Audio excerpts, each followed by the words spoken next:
Goddag derude, og velkommen til The Launch Labs podcast på dansk i dag, hvor jeg har taget Tobias fra Dream4 og Nikolaj fra Dreammakers med.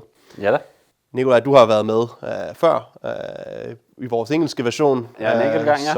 som var super spændende. Tobias, det er første gang, at du skal være med i dag, og det har jeg glædet rigtig meget til at snakke med jer begge to.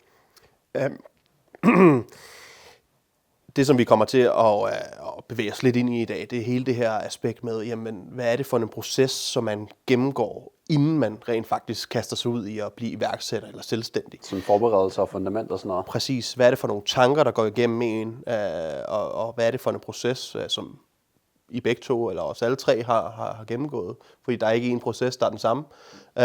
Og man kommer jo, man kommer fra mange forskellige kår, men man kommer måske også med mange forskellige baggrunde for, hvorfor man vil starte selvstændig, og hvad er det, man gerne vil lave, og hvad er det, der motiverer en og disciplinerer en i sidste ende. Jeg tror, der sidder rigtig mange derude, måske unge mennesker, som lige er blevet færdige med gymnasiet i sommers.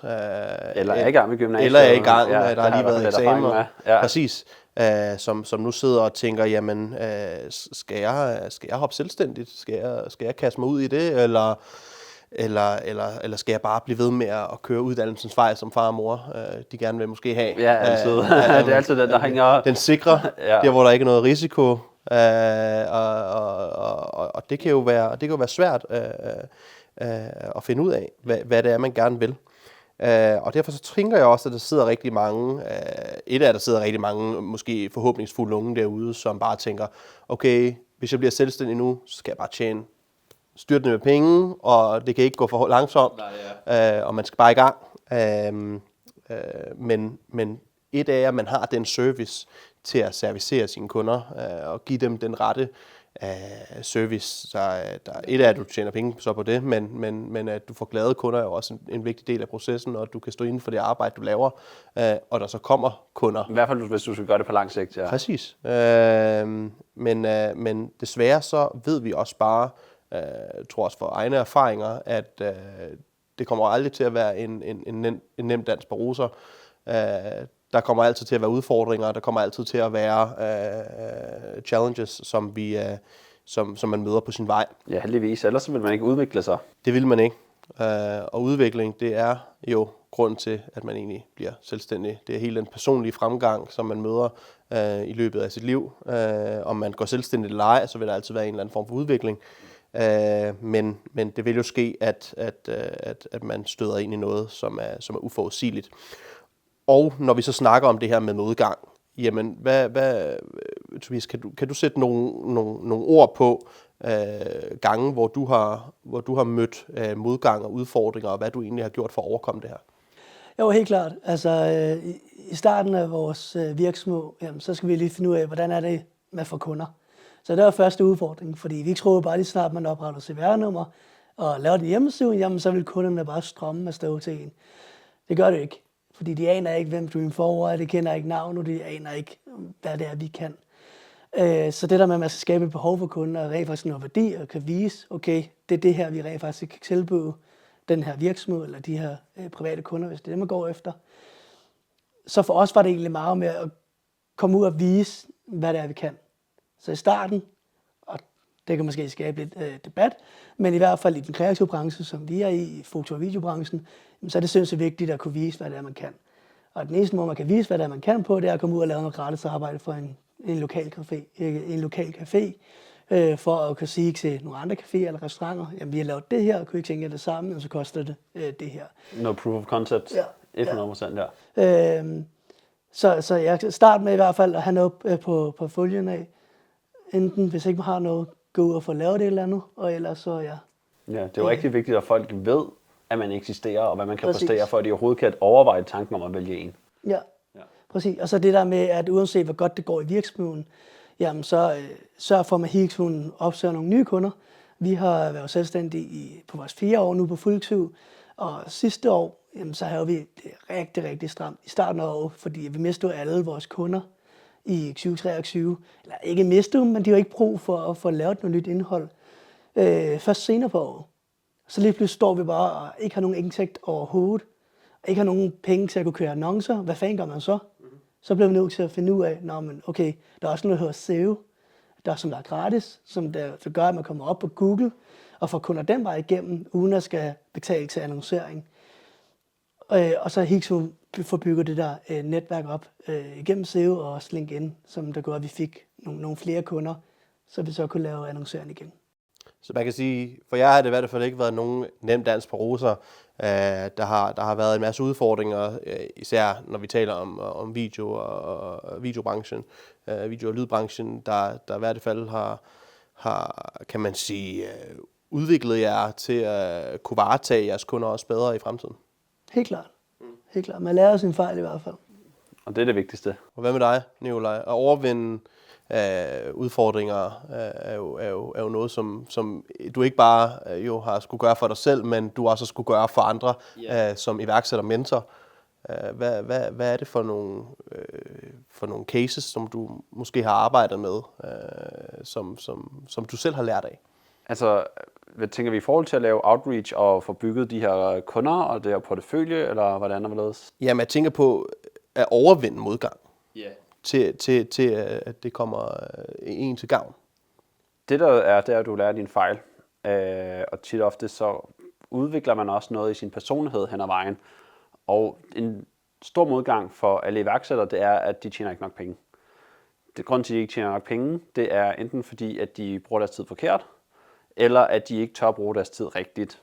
Det er egentlig også at bruge deres tid forkert, men den her med for eksempel at anskaffe nye kunder, the hard way, eller hvad man skal sige, få skabt det her proof of concept, det kræver, at man kommer ud og siger hej, telefon, mail, bank på døren på en eller anden måde. Og det er en stor social frygt for rigtig mange mennesker, når jeg ligesom møder de her mentees. Det er sådan, det vil de egentlig gerne, men når de så egentlig kommer i gang med det, så er det sgu lidt hårdt alligevel. Der er nogle følelser inde i og lignende, der nogle gange overvinder. Og det er den, man skal lære af, det her med, at man, hvorfor er det, at den her følelse kommer ind i mig? Er det, fordi jeg føler, at jeg snyder den anden person? Er det, fordi jeg ikke tør at være sammen med mennesker og lignende ting? Og enten skal man finde en anden måde at gøre det på, hvilket er meget svært i starten, fordi du har ikke det her proof.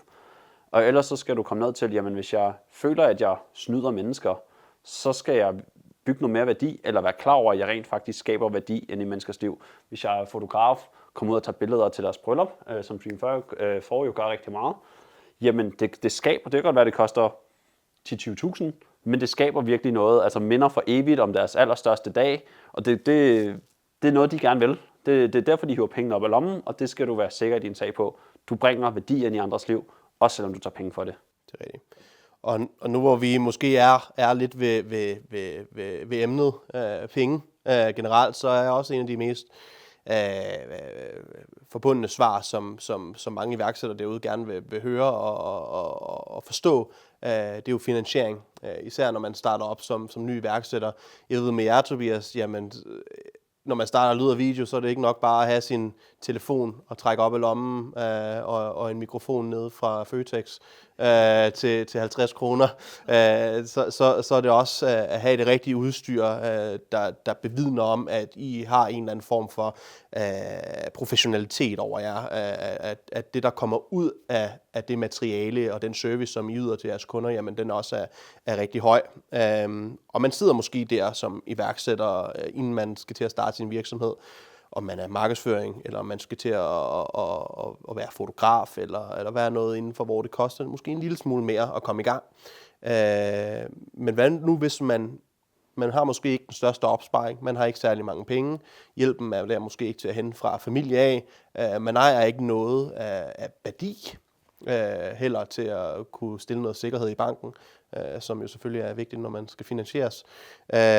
Hvad er den bedste fremgangsmetode, når man gerne vil være iværksætter, men måske ikke lige føler, at man har midlerne til at lave det, som man rent faktisk gerne vil? Ja da. Altså jeg føler, at det kommer meget ind på, hvad du skal lave igen. Selvfølgelig er der noget investering, for eksempel i at være fotograf eller lignende ting, men skal du til for eksempel at være man kalder det også entreprenør, men dem, der bygger store bygninger og sådan noget, så er der et helt andet budget, vi skal ind og have investeret, for at vi kan starte op. Og det kræver, er jo, at der er en, der gerne vil investere i dig. Det vil sige, at du har lagt grundstenene, du har en businessplan, du har et fornuftigt business model canvas, du ved, hvad du gerne vil, så en anden, du kan præsentere det her over for en, der har penge, og sige, vil du være med på det her? det er gennemtænkt, det er en god idé, det skaber værdi i verden. Alle de her ting, der gør, at de tænker, ja, det vil jeg faktisk gerne investere i. Ellers skal man starte mindre. Du kan jo sagtens have 2 virksomheder, og så starte med noget, der er billigere at starte op, skabe noget kapital, og så bruge det til ligesom at skyde den næste idé i gang. Det er også en klassisk ting, når vi snakker idéer. Iværksættere har tit og ofte rigtig mange gode idéer. Start med en af de billige, byg den op, få en masse erfaring til den, så er der også mindre risiko forbundet med den dyre.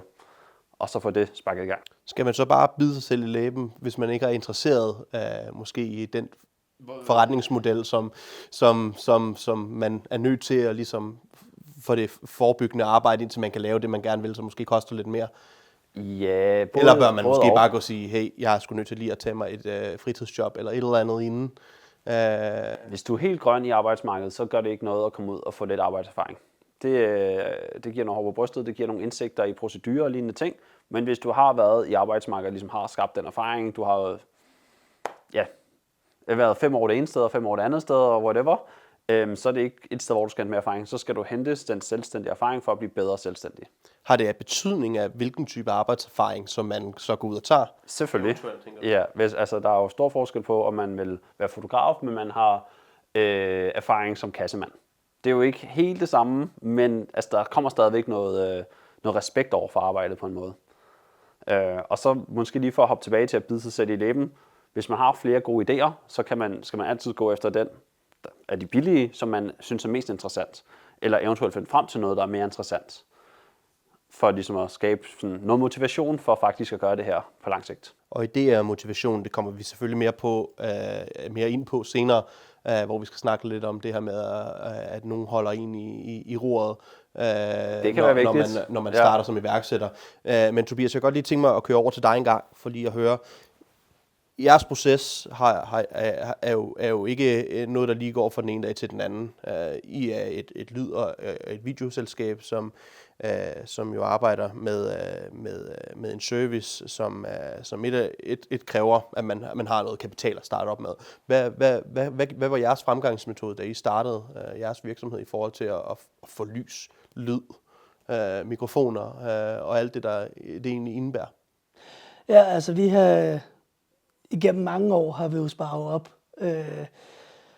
Vi har jo taget billeder og filmet i 15 år så sammen, eller et eller andet stil. Så vi har haft mange år til at spare op i. Men vi alle sammen starter med en god idé og en mobiltelefon. Så selvom man måske ikke har det dyreste kamera, så kan man stadig få et rigtig godt produkt ud af sin mobiltelefon. Ved at man bare lige køber en mikrofon til mobilen, og så bare begynder at filme og tage billeder, og hvordan får man naturligt godt lys. Hvis ikke man har dyre lamper, jamen så kan man stå foran vinduet, det giver nogenlunde samme effekt. Så det der med, at man lærer de basale tekniske ting, fordi der er mange andre, som der ikke kan finde ud af, og så kan man så komme ind den vej igennem, og blive bedre og bedre og bedre, og så spare op til kamera, lys og bedre liv og sådan. Kan det være svært at skaffe kunder i starten, hvis man nu ikke har det rette udstyr? Nu tænker jeg meget i forhold til professionalismen, og det I udviser, og det I måske skriver på jeres hjemmeside og jeres sociale medier, hvor I jo selvfølgelig markedsfører jer selv. Ja. Hvad vil det her have betydning, hvis man som iværksætter ønsker at starte en virksomhed lignende jeres, men ikke lige har midlerne eller har mulighed for finansiering til at starte sådan en virksomhed? Man har måske ikke et gammelt, hvad havde man, der var en gammel Nikon-kamera. Man har ikke, det bedste mikrofoner. Hvordan kan man starte op billigst, hvis man kan sige det på den måde? Hvordan kan man starte op sådan en virksomhed som jeres op, hvis det virkelig er det, man brænder for? Bedst muligt, billigst muligt? Altså bedst muligt og billigst muligt, jamen, så er det jo at starte med det, man har. Og så lære, hvordan man kan gøre det så godt som overhovedet muligt.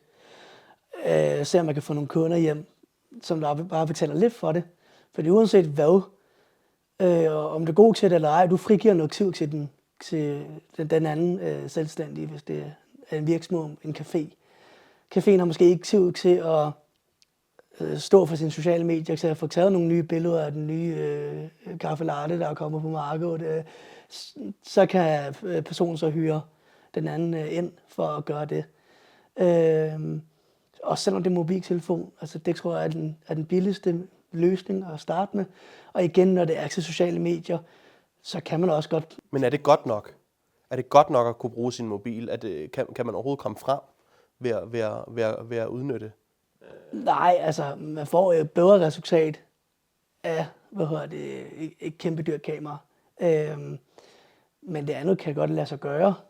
Det er helt klart, altså det vil være nemmere at have et professionelt kamera, men igen, det koster så også en del at komme i gang med. Men kræver det så ikke måske bare en anden approach i forhold til, at man reklamerer på sin hjemmeside og sådan nogle ting, at man har en telefon, og man løber rundt med det, som er ikke nogen, der byder den på, eller man kommer direkte ned og snakker med caféen, og de er alligevel i gang med at bruge deres mobiltelefon, så det er det samme, du gør bare for dem.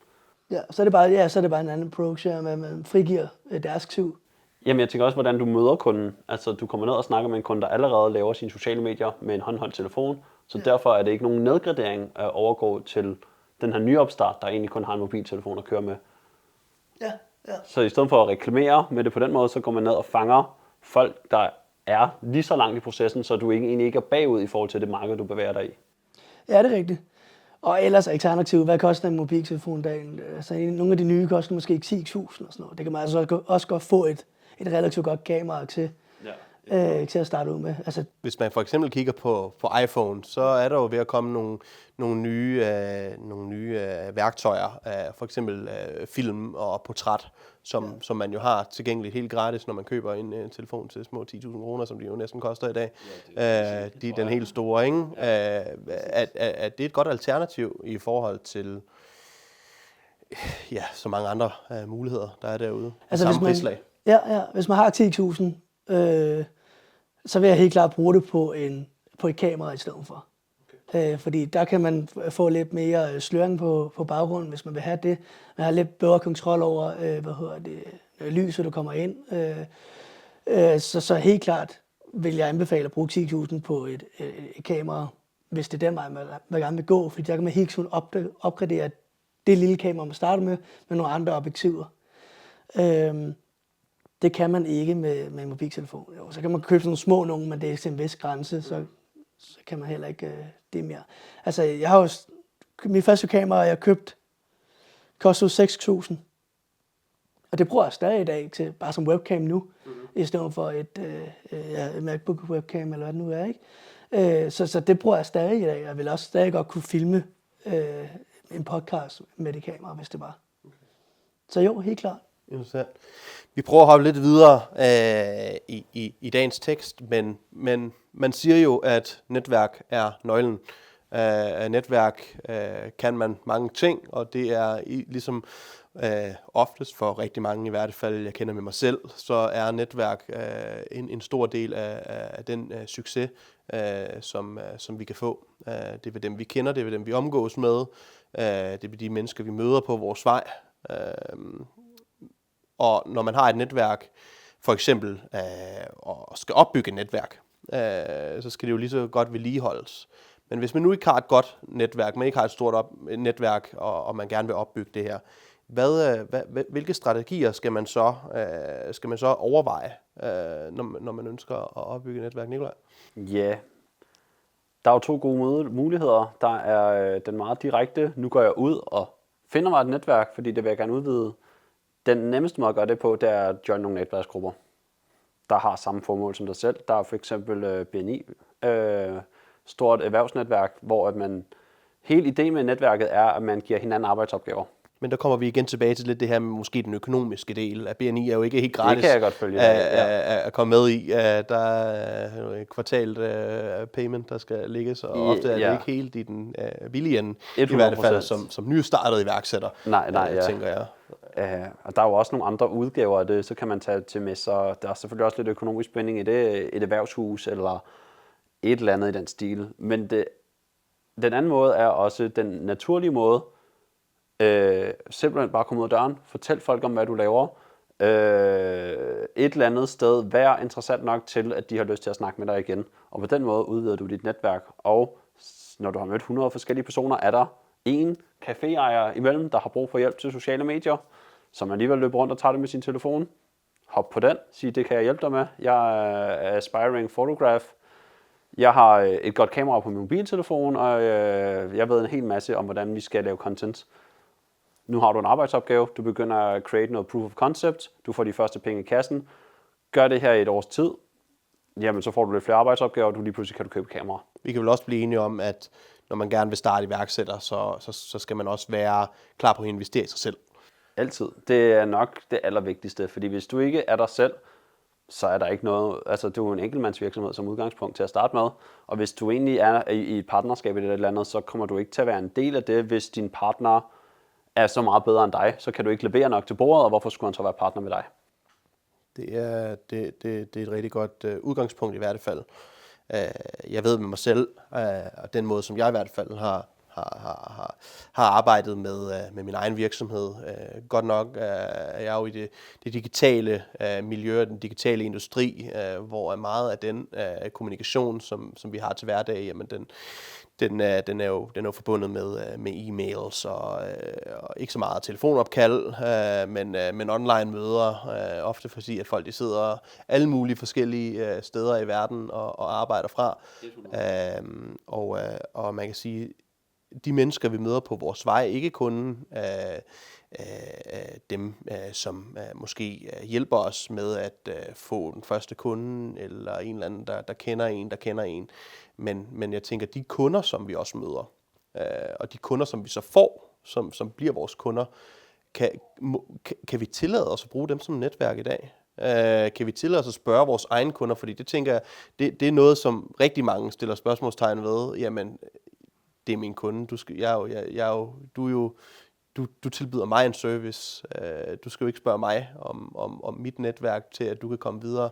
Hvad er det for? Kan man tillade sig det? At stille sin kunde over for sådan et dilemma, hvis man gerne vil have flere kunder? At spørge sin egen kunde om lov? Det synes jeg. Det er helt klart, den bedste kunde er, hvor at det ikke rigtig er en kunde, men et samarbejde, hvor du yder en ydelse for dem. De ser en masse i, og man snakker lidt mere, end at man leverer produktet, du får nogle penge i hånden og trækker væk fra hinanden igen. Og ultimativt, jamen så er kunden så tilfreds med dit produkt, at de foreslår det til nogle andre. Det er jo word of mouth, pull marketing, og det er jo egentlig bare lige at spørge lidt ind til det. Hey, du har købt mit produkt i et års tid nu, jeg kunne godt bruge nogle flere kunder. Kender du nogen, der lige kunne have brug for min hjælp? Højst sandsynligt, hvis de allerede har tænkt over det, så tænker de måske bare ikke over det i den situation, du står i, og så får du lige trigger den. Jamen, jeg har faktisk lige den her, jeg havde tænkt på, det havde jeg lige glemt. Og så kan man komme videre i processen på den måde. Så man har allerede et godt forhold, du leverer et godt produkt, hvorfor skulle det ikke sprede sig? Ligesom hvis du er nede spise en god pizza, så siger jeg det også til mine venner, vi skal forbi det her pizzeria, fordi de har virkelig god pizza. Det er bestemt nogle rigtig gode ord, du kommer med. Tobias, når vi snakker om netværk og det at opbygge netværk inden for lyd og videoindustrien, jamen så tænker jeg, at i og med det også er et marked, som der er meget konkurrence på. Hvordan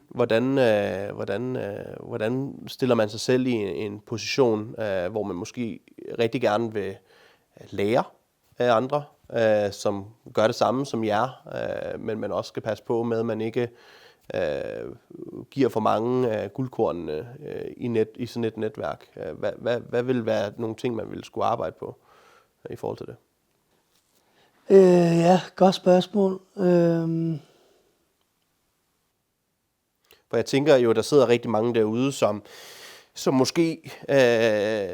måske godt kan være lidt bange for at opbygge et netværk, hvis det betyder, at man kommer til at give måske lidt for mange af de der guldkorn væk til det netværk, som de så bruger, som du til at skaffe kunder, eller du har måske fundet eller lavet en eller anden unik mekanisme til at skaffe kunder.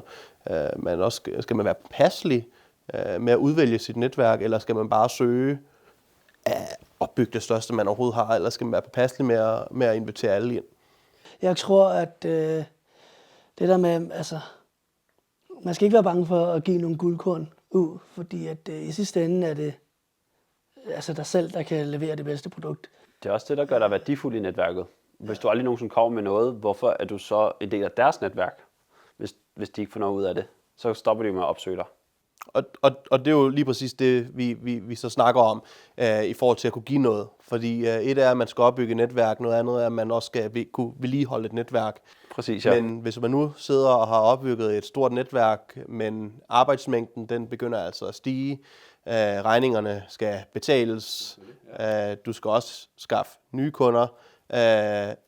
Tid, det er et af de vigtigste og et af de højst kurssatte midler, vi mennesker vi bruger i vores hverdag. Korrekt. Det er vores egen tid. Hvordan kan man vedligeholde et netværk, hvis man knap nok har tid til sig selv? Tobias? Ja, jeg tror ikke, at et netværk tager selvfølgelig aktiv, men så lang tid tager det heller ikke. Altså, man skal bare være god til at skrive det i sin kalender, og så rent faktisk lige ringe op og lige følge op på, hvordan går det med bla bla bla.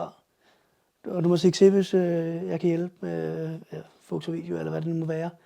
Altså, bare den der lille hurtige opringning, lige sådan, hvordan går det? Og så ikke mere end det. Det er jo også mere til at lave kundepleje. Det går egentlig meget godt efter bum. Ja. Er pleje det samme som til kundepleje over i netværkspleje på en eller anden måde? Ja. Ja, det er jo også, at man vedligeholder alle sine andre relationer. Har du haft en ven, men du stopper med lige at høre, hvordan det går 5 år senere, så har du basically ikke en ven, så har du en, der engang var din ven. Og så tror jeg også, det handler meget om at bruge det netværk, man har. Og det der, man siger, jeg har ikke noget netværk, det er en løgn. Man har et netværk. Altid, du har nogle venner, du har en familie, du har nogen, du kan gå til. Jamen, så der måske kender nogen, der kender nogen, som lige pludselig har brug for det, du kan lave. Ja. Ja, det er også min erfaring.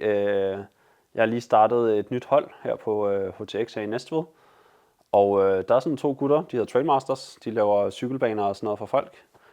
Og de var også helt vildt overrasket over, hvor mange i deres sådan, familie og venner og familiens venner og sådan noget, der rent faktisk kunne hjælpe dem med alle mulige forskellige ting i virksomheden. Og det er jo mere, de ligesom gik ind i det her mindset med, jeg kender også ham der. Jo flere kom der frem igen, så er der måske også ham der, og de ligesom kom ind i rytmen af rent faktisk at bruge deres netværk. Og man hører det tit inden for network marketing, så længe du holder munden åben, jamen, så er din virksomhed også åben. Lige snart man ikke stopper med at snakke om den, jamen, så er der ikke nogen, der glemmer alt om dig. Ja, præcis. Ja. De skal vide, at du er der, og du gør de her ting, og før de overhovedet vil bruge dig på en eller anden måde. En af de ting, som vi ved, vi alle sammen har været iværksættere i efterhånden en del år. Vi har arbejdet med iværksætteri, både i uddannelseshenseende, men også generelt rigtig meget i vores hverdag. Nikolaj, vi har igen arbejdet med en del projekter sammen, som jo nogle er blevet til mere, og nogle er blevet til mindre. Men i forhold til igen lige at vende tilbage til det her med vedligeholdelse og overskud, så kan man jo komme i en situation, og vi ved det rigtig meget, at når tingene brænder på, når tingene begynder at get tough, når tingene bliver hårde, jamen så er der rigtig mange, som tager halen mellem benene, i hvert fald er nye iværksættere, og man kan ligesom kun arbejde, når tingene går godt, men man kan ikke arbejde, når tingene går dårligt. Når overskud bare ikke er til det, så vil det jo give stress og depressioner. Vi kender alle de her forskellige dumme diagnoser, som der findes ude i verden. Men hvis overskud rent faktisk bare ikke er til det, er det så bedre bare at lukke ned? Eller skal man... Det kommer meget an på situationen og hvem du er. Kan du håndtere pres, trives du under pres, og den udvikling, der kommer af det, så skal du ikke lukke ned. Den eneste måde, at du kan have noget vedvarende, der er altid op- og nedtur, det er ved også at komme igennem de dårlige perioder. Så helt klart, hvis du gerne vil det, og du kan holde til det, fortsæt. Hvis du ikke kan holde til det, og altså dit liv begynder at falde fra hinanden, du går rundt og er syg hele tiden, fordi du er så stresset, dit immunforsvar giver op, så bliver du nødt til at lægge det på hylden, eller skrue ned på en eller anden måde. Ja, Nikolaj, så det vi egentlig kan få ud af det er også, vi snakker om selverkendelse, at forstå, om man overhovedet er egnet til at være iværksætter, fordi det er ikke alle, der er egnet til at være iværksætter. Det er ikke alle, der er egnet til at gå selvstændigt, fordi det er et pres, man ligger på sig selv 24/7. Hvis du tager et normalt lønnet arbejde, jamen, når du er færdig med arbejde og din 9 to 5, jamen, så tager du hjem. Og så er der pause, ja. Og så er der det er pause. Ikke det samme. Der er bare et konstant stress, og der var også den her ting, skal jeg lige gøre det nu? Men det er også en work-life balance, man skal huske, for ikke eventuelt at blive for stresset og tabe sig selv undervejs. Det er på et eller andet tidspunkt, så må du altså trække stikket, fordi der er altid noget, du kan lave som selvstændig. Exactly. Og nu hvor vi snakker om eller måske kan gå lidt videre til at snakke om ting som risiko og udfordringer, så er jo lidt den der snak om, man siger, jamen, hvis man bliver spurgt, jamen, hvad laver du til hverdag? Jeg er iværksætter, når så du er arbejdsløs.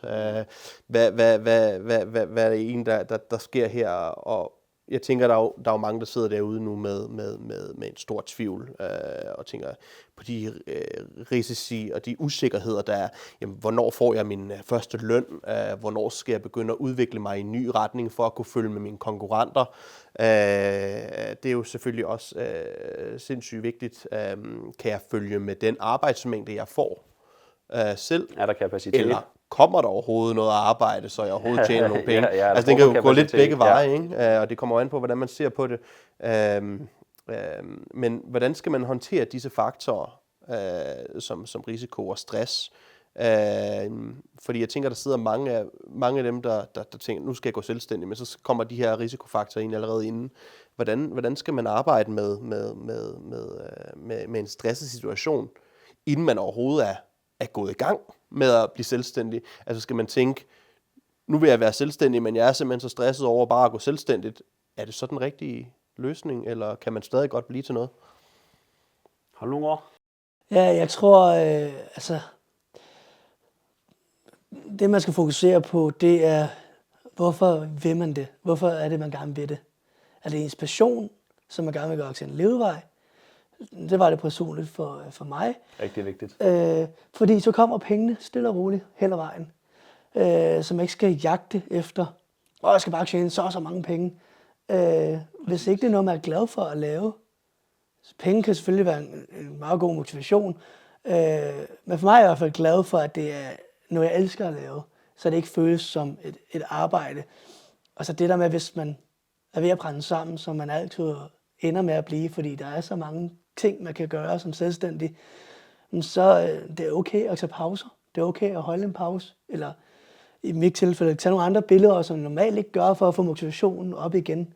For noget afveksling, og måske ikke det er okay, men det er man krævet at tage pauser en gang imellem. Ja. Du kan heller ikke bare løbe for evigt, eller noget som helst. Vi skal alle sammen lige stoppe op, trække vejret, få noget mad, få noget søvn, Præcis. alle de her ting. Og så i forhold til, hvad var det nu? Det var, i forhold til det der med, om man tør at springe ud i det, eller ikke tør at springe ud i det. Jeg tror, det er vigtigt nogle gange ikke at være så bange, og ikke tænke så meget over det, men bare at sige, det finder jeg ud af hen ad vejen.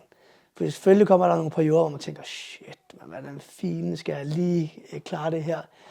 Men så finder man en metode til egentlig rent faktisk at opnå det resultat, man har brug for at søge eller finde ud af. Ikke? Jeg kommer hurtigt til at tænke på sådan en metafor i forhold til den store opvask, der står og bare skruer på en. Tag den små dele måske, eller hvad? Ja, eller lad være med at overveje, hvor stor den er, og den er godt nok også blevet stor, men gå ud og vaske en tallerken op, og når nu er jeg i gang, hvad skal man tallerken til, og eventuelt så er du færdig. Det er godt så, at du ikke bliver færdig, men nu er opvasken kun halvt så stor, projektet er halvt i gang, samme som iværksætteri. Du går i gang, du begynder at lave nogle arbejdsopgaver. Hvis du skal overskue hele den proces, der er fra, at du starter firmaet, og måske ikke når at lukke det, inden du dør, det er 80 års planlægning, du skal holde op i hovedet. Det er jo menneskeligt umuligt.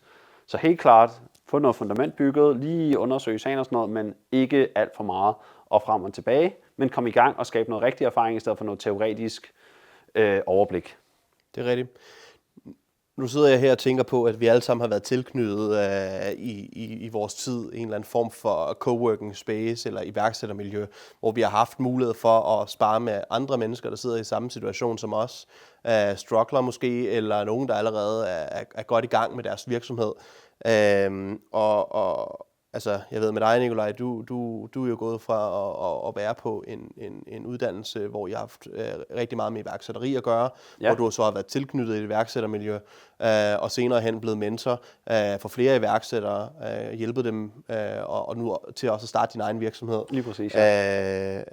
Og Tobias, du sidder jo også her, og selvom du jo har taget et langt slæb for dig selv, før du startede i et iværksættermiljø og blev en del af et iværksættermiljø, jamen så var der jo et tidspunkt, hvor du skulle holde dig selv i kraven, fordi der sker altså ikke noget, og man tjener altså ikke nogen penge, hvis man bare sidder og venter på, at kunderne kommer til en. Men man skal huske også at have noget tålmodighed, fordi det kan godt være, at det arbejde, du ligger, ikke skaber kunder i dag, men det kan godt være, at det skaber kunder i morgen. Så hvad er egentlig fordelen ved at være en del af et coworking space, en iværksættermiljø, hvor man selvfølgelig har nogen til at holde sig accountable, nogen til at holde sig ved næbet, nogen til at holde sig i kraven, så man får opnået de målsætninger, de drømme, de ting, som man gerne vil opnå ved at være iværksætter, kontra hvis man skulle gøre det selv. Fordi udviklingen er jo på 2 vidt forskellige plan. Ikke at sige, at det er dårligt at arbejde selv og målrettet, men der vil helt klart være nogle fordele ved at være en del af et sted, hvor der er nogle mentorer til at holde en ved næbet. Tobias, hvad har det betydet for dig at gå fra det ene til det andet? Altså for at skulle holde dig selv i kraven til, at der er nogen, der hjælper dig på vej? Altså både godt og på godt og ondt. En ting, som vi fandt hurtigt ud af, det er, at der er mange forskellige måder, man kan opnå det samme resultat på. Så der er ikke én ting, der er mere rigtig end den anden ting. Det er bare 2 vidt forskellige måder at gøre tingene på. Men noget af det, som der har hjulpet os sindssygt meget, det er en, der kan holde os i ørerne og sige, om I er på vej det rigtige sted. Altså, vi har personligt en motivationscoach, som der hjælper os til, hvis vi lige er ved at dykke ind i motivationen, eller ud af motivationen, jamen hvad er det, der så gør, at vi kommer tilbage på sporet igen. Og så har vi også en anden mentor-coach inden for network marketing, hvordan vi kan sprede budskaber bedst muligt med det netværk, vi har i forvejen. Så jo helt klart, det har hjulpet os en mega stor del i vores forretning. Selvom det er først nu på det seneste, vi begyndte at implementere det. Vil du have ønsket, at du havde det i starten? Eller er du glad for, at du havde mulighed for at arbejde med din egen udvikling, inden du blev en del af et iværksættermiljø? Jeg er glad for, at jeg selv lige har kunne. Men det er jo også fordi, at man skal jo have noget viljestyrke. Hvis man ikke har noget viljestyrke og begynder at tvivle på sig selv, jamen så vil et netværk til at starte med være sindssygt god mulighed. For hele tiden at minde sig om, okay, altså have troen på sig selv. Og det her, det skal nok lykkes. Om der så går 1 år, 2 år, 5 år, det skal nok lykkes på et tidspunkt. Men for mig har YouTube været en kæmpe hjælp. Se alle mulige motivationsvideoer og deres iværksætterhistorier, og der er også nogle podcasts inden for kreativitet, hvis hvordan man er fotograf, videograf. Lyt til dem, der fortæller om, hvordan man sælger sit fag og alt det, ikke? Ja. Altså jeg synes også, det der kan være rigtig fordelagtigt ved at have et miljø, det er, at vi er jo sociale mennesker, eller væsener som mennesker, og det får man ud af at komme ned i et miljø. Der er nogle ting, man godt vil sidde og nørkle med alene, men der er også nogle ting, hvor at det er rigtig fedt at kunne dele det med de andre, og at det her er fedt. Og tit og ofte, når du kommer ned i et miljø, specielt som ny, så er der nogen, der er foran dig, hvor du kan ligesom læne dig lidt op på deres erfaring. Der er noget troværdighed, når de siger noget er fedt eller ikke er fedt.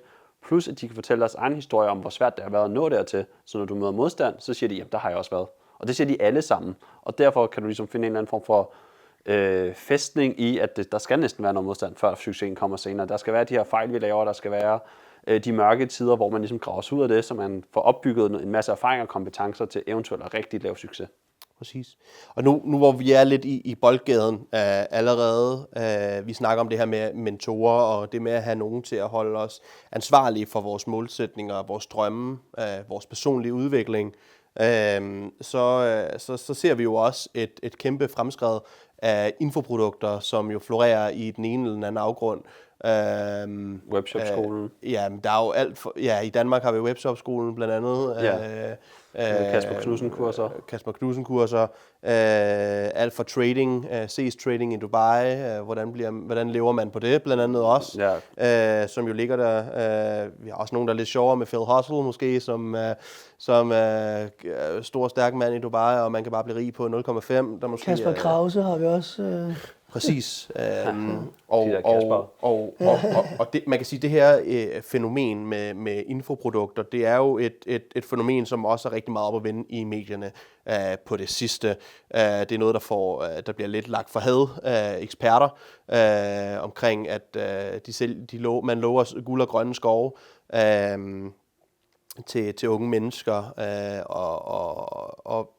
Og man kan jo så sige, jamen om det er fordi, at infoproduktet sælger bedre helbred i forhold til fitness, om det er i forhold til trading, og i forhold til at starte en webshop, eller hjælp til webshop, eller virksomheder af den anden art. Er infoprodukter overhypet, eller er der rent faktisk noget at komme efter? Alt er overhyped. Det er jo det reklame, branding og alt sådan noget går ud på. Går vi ind på McDonald's, så ser vi en virkelig lækker burger på skiltet, når vi køber den, så er den ikke lige så lækker, som den er på skiltet.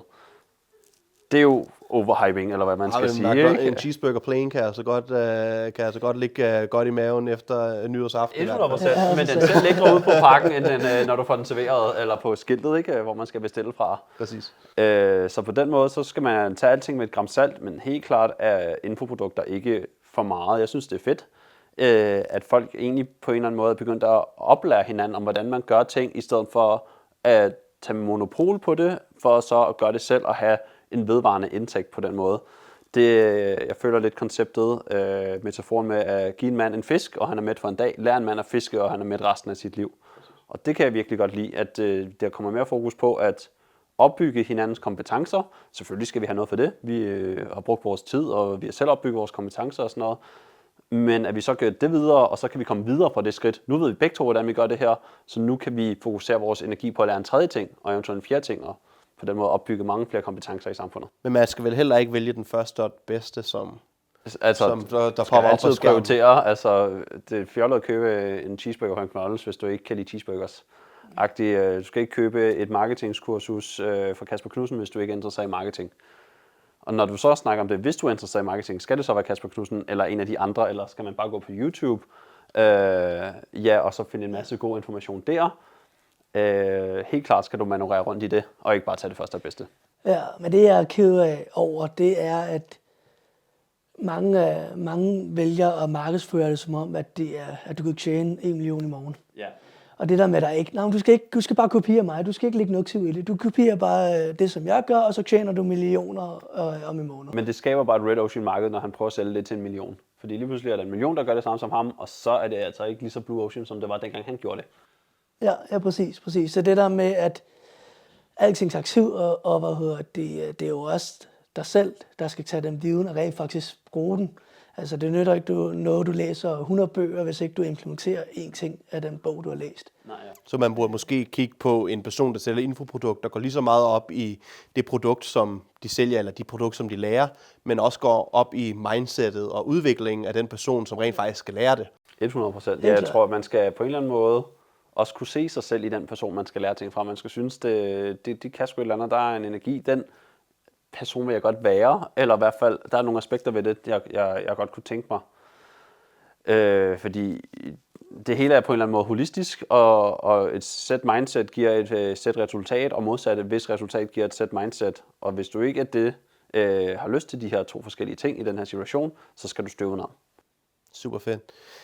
Og med det, der tænker jeg, at vi er ved at runde af for dagens podcast. Det har været sindssygt spændende at have begge to med. Endnu en gang fedt at have dig med. Ja, tak fordi jeg måtte komme. Og rigtig fedt at have dig med, Tobias. Og tak fordi, at du har jo stillet, det er jo dig, der har stillet mikrofoner. Det er jo Dream4, der har stillet mikrofoner, kamera, belysning. Hele setupet her. Og det virker bare, det er sindssygt fedt. Hvis du sidder derude og rigtig godt kunne tænke dig at vide mere, forstå mere, hvordan at du udvikler og måske kommer i gang med en proces som iværksætter eller selvstændig, så følg The Launch Lab, for vi kommer til at udgive rigtig meget mere viden, hvorpå at du kan bruge det, som end du vil, til at udvikle dig selv. Jeg tror ikke, der er så meget andet at sige end tak for i dag. Ja, tak for i dag. Vi ses derude. Det gør jeg i hvert fald. Ha' det godt. Hej.